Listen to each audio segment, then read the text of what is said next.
Welcome back to the LineStar MLB DFS Slate breakdown for Friday, May 26th. We are back. Let's get some money. Before we do, make sure to like, comment, and subscribe to all our videos. Helps us a ton, gives us the ability to keep giving you guys content for free. Also, tell your friends. Come join us. And if you're not already, become a LineStar sub. $29.99 gets you all of our props, all of our DFS. If you want a little trial period, we do have a little bit. We have some promo offers through FanDuel, Thrive, and Underdog that will get you 2 to 6 months free. Now, without further ado, let's get into the slate. We got 12 games on the docket tonight. Do have a Coors game. That game total is 11. We have a 10 total for the Braves. And then the Padres and Yankees is at 9.5. If you guys watch the prop show, you know this Padre-Yankee game is going to be a big deal for us at LineStar here today. Got a lot riding on it. So without further ado, let's get into the ownership here. And we'll start off with the pitchers. Kevin Gausman coming in at the highest owned. He should. He is one of the best pitchers in the league. Definitely on this slate. He's coming in at 42% owned, which pretty high on this big of a slate with this many pitchers. But he has been absolutely unreal this season. If we look at his details here, 2.03 FIP over the last 5, 2.68 over the last 20, 30% K rate over the last 20, 31.6 or 0.5 over the last 5 starts. He has been locked in. He's been really good. He's been going 8 innings, 7, 6 consistently. StatCast data looks good. The wind is blowing in, which helps him. Pitcher-friendly park. Minnesota strikes out 27.7% versus righties. It is a really good matchup. Minnesota can hit the ball a little bit, but I still would not be scared off to go this route. They do have a pretty high ISO versus righties.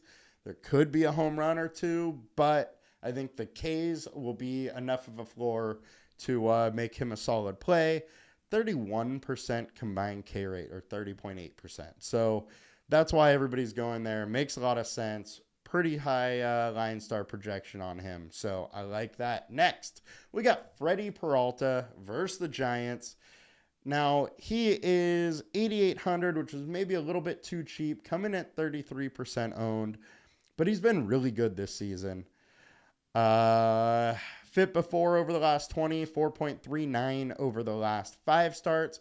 But look, these last 5 starts, the Tigers, yeah, that offense, whatever. But at Colorado, then had Dodgers, had the Cardinals, and the Rays. So he went through a murderous row of starts and with only a 5.39 FIP and kept a fairly high K rate.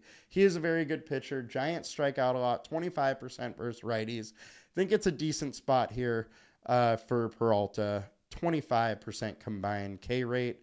LineStar's not loving it with a 16.6 projection, but he's at 8,800, so it does make sense a little bit here. Next, we got Kirby. Kirby, pretty high LineStar projection here at 20.72. Kirby is much better at home. This game is at home. The Pirates also strike out a decent amount, almost 24% K rate versus righties. They got a low WOBA versus righties too. So there's a lot to like here about Kirby, and he's been great. 2.42 FIP over his last 20. 2.56 over his last 5. The one thing is he just doesn't have the strikeout upside that some of the other guys do around his price point. 22% K rate, combined K rate of 23%. The one thing I do have to bring up here, because this K rate won't totally bring it into consideration, is he strikes more people out at home. He almost gets to a batter an inning at home.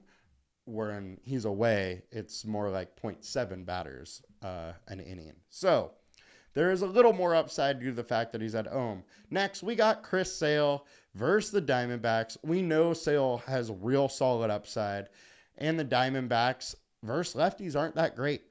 23% K rate, 3.05 WOBA, 128 ISO. That is below league average here. So he's in a decent spot here. 24% combined K rate. He has been really good lately. 3.06 FIP over the last 5. So I get going to Sale. With him being low owned, I am more inclined to go there. If he was high owned, I'd be jumping ship because you never really know what you're going to get with Sale. He could be great or he can get absolutely shelled. Next, we got Hunter Brown. This is that dream matchup that we all like versus the Oakland Athletics, especially as a righty. They strike out 26%. They got a low WOBA, low ISO. You can absolutely go to Brown. He is a little more expensive than I would like to see at 9.9K, but he's got a lot of things going for him. And his strikeout rate over the last 5 up to 28%, 3.37 FIP. Combined K rate, 28%. So that is why he's being priced so high right there. There is upside to him at 28K. LineStar's, he's decent, 17.8 projection there.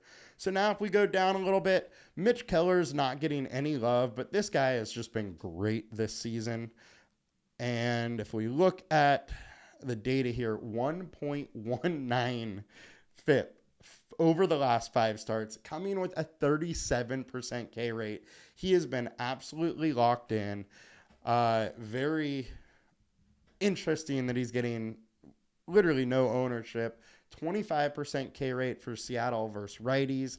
This is a decent spot. We know the Seattle lineup is good, but Mitch Keller has been very good. And if you're playing a ton of lineups, it is absolutely worth putting him into a couple. 30% combined K rate. That upside is just great at almost no ownership or at 5% ownership. So I think you need to consider that. Also, LineStar is loving it. Almost 22 fantasy projection, which is right up there with Kevin Gausman, but he's going low owned. If we look down some more guys, I think you can consider Alex Wood as SB2 if you want to go to the value range. The reason being is that he has a decent little upside, 24% K rate, mid-4s FIP. But Milwaukee strikes out at 27.2%. So there's some real nice upside. 25.3% combined K rate at 6,300 is really nice.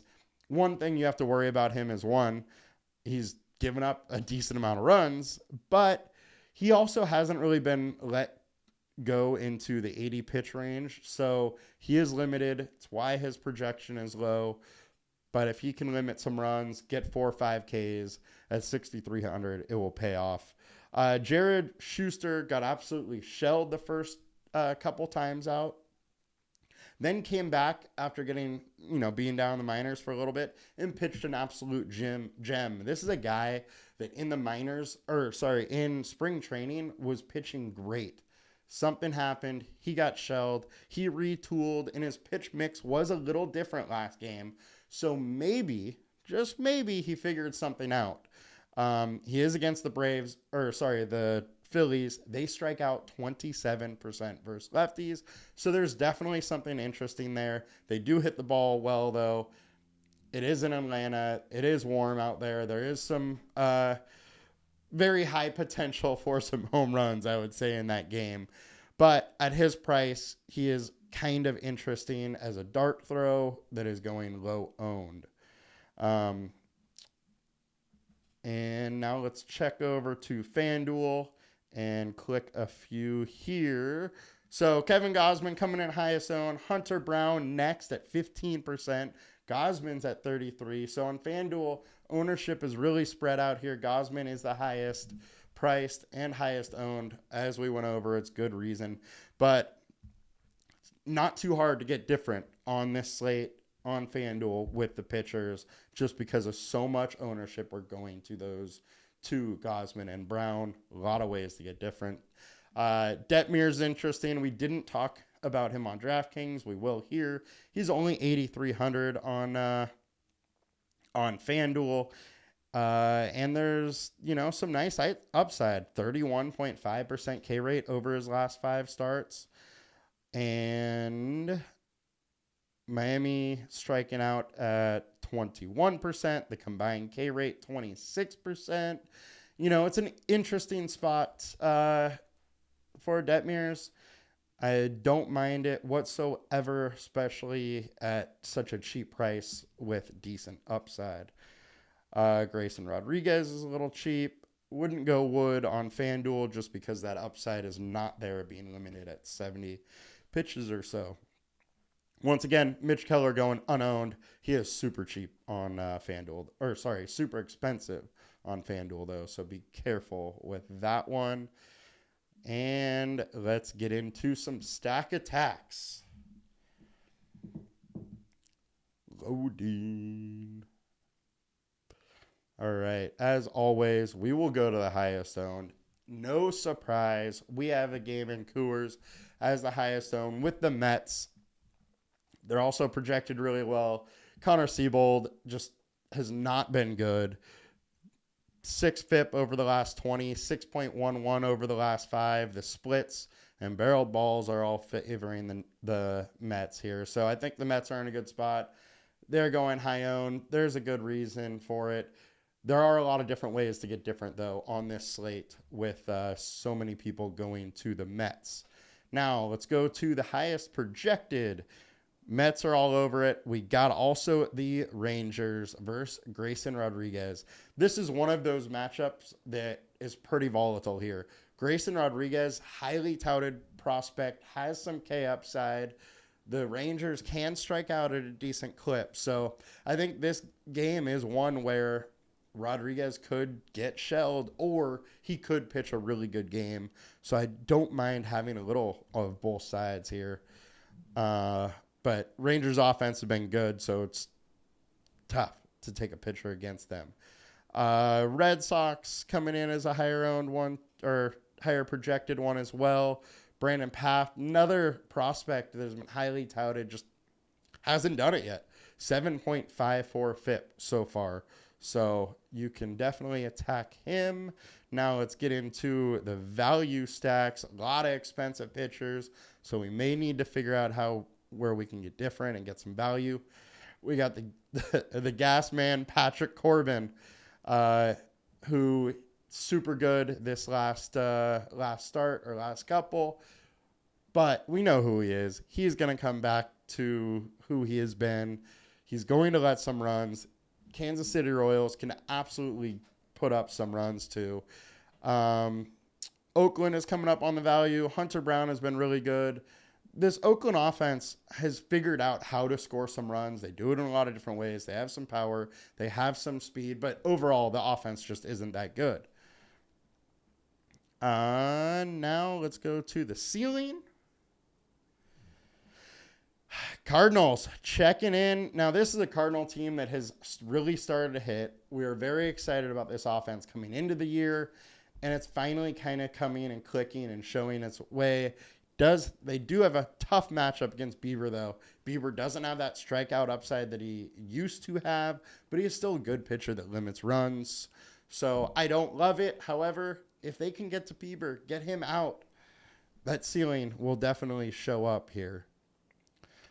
And let's see. Yankees are showing up as a ceiling. Musgrove hasn't been very good lately.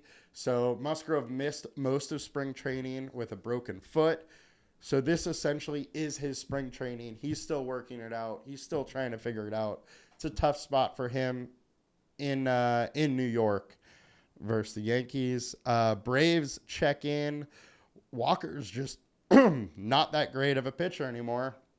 He has a FIP of 5 over the last 5, and we know this Braves offense can absolutely get to you. If we check out the FIP situations, let's see who pops up. Brandon Pfaff, as we went over Boston a little bit, they definitely look good. And let's check the teams here to get a little bit more. So implied run-wise, Mets absolutely have the highest implied total, followed by the Braves. Braves are probably going pretty under-owned on this slate, as well as Colorado. They are versus Scherzer.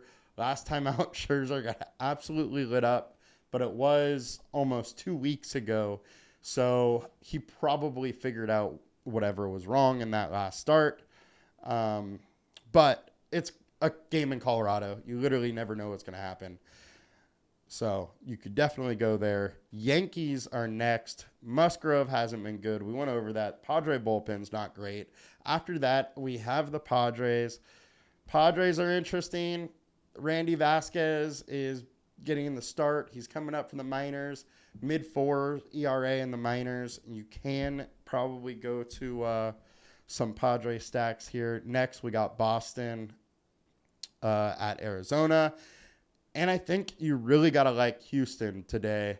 Caprillion hasn't been that great. Mid-4s fit, but you get past him and you have a terrible bullpen. 6.47 ERA, 1.68 whip for that Oakland bullpen. So definitely love to take advantage of that. And then the Royals versus Corbin. Corbin has been DFS players' favorite punching bag for the last couple of years. He didn't magically find his stuff at like 40-something years old. So I think you can absolutely go there. All right, guys, that will do it for us today. A lot of different ways you can go, both with pitching and with some good offense. I think this is going to be a really fun slate. Go Padres. You guys have a good one. I will see you next time. I'll see you Tuesday.